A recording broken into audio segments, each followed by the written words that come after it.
Thank you, Mr. Toastmaster, fellow Toastmasters, and guests.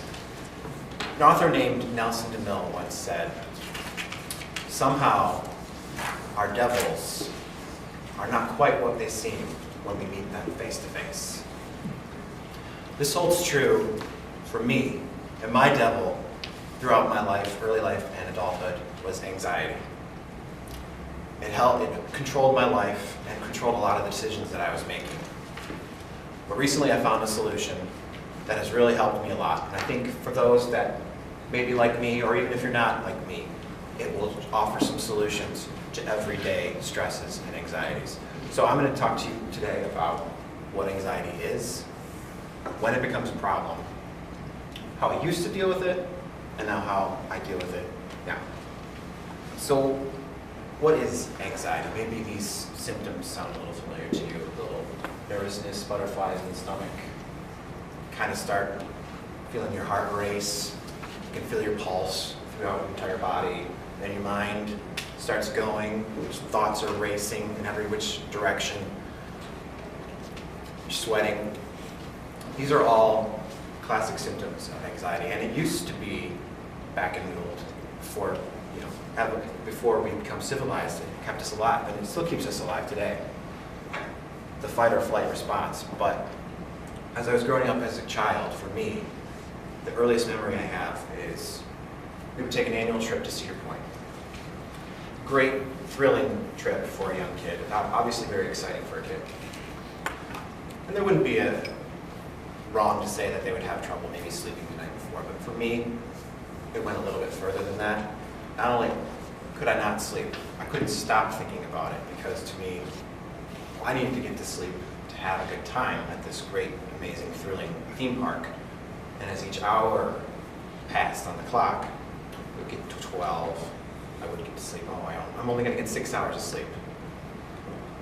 5 hours of sleep, and so on and so on. And my anxiety, like a balloon, kept getting bigger and bigger and bigger until it filled up my entire mind, and I could probably count in minutes how much sleep I got, rather than hours. So this kind of anxiety carried over into my adult life, whether it's some social gatherings, public speaking, Toastmasters, and the way that I tried to deal with it before didn't really work so well. So how I would try to work with it, say I'm back in my bed as a kid, thinking about Cedar Point.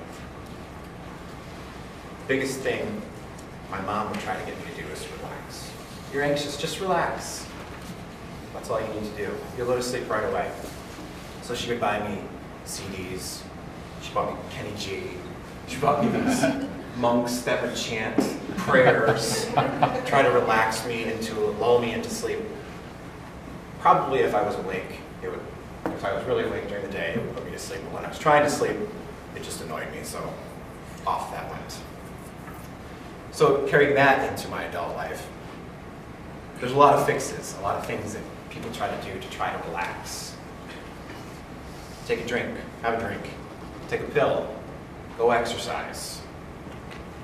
But what is that really doing? It's not really focusing on the inner problem, it's treating the symptom of the problem. So I had an epiphany, which leads me to my final point, which is my effective solution now that I take. It's still a work in progress, but it's been helping me a lot. So, what would happen if I'm feeling anxious, tense, nervous?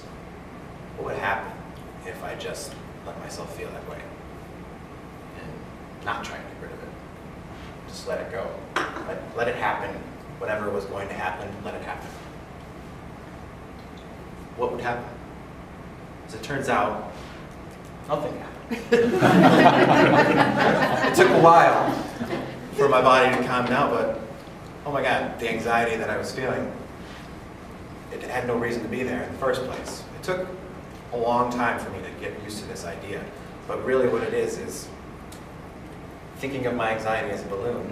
If you start at the beginning, and you start with that initial thought, like, oh, I'm not going to get to sleep, I'm going to be tired, I'm not going to enjoy this Cedar Point trip that I've been so excited about.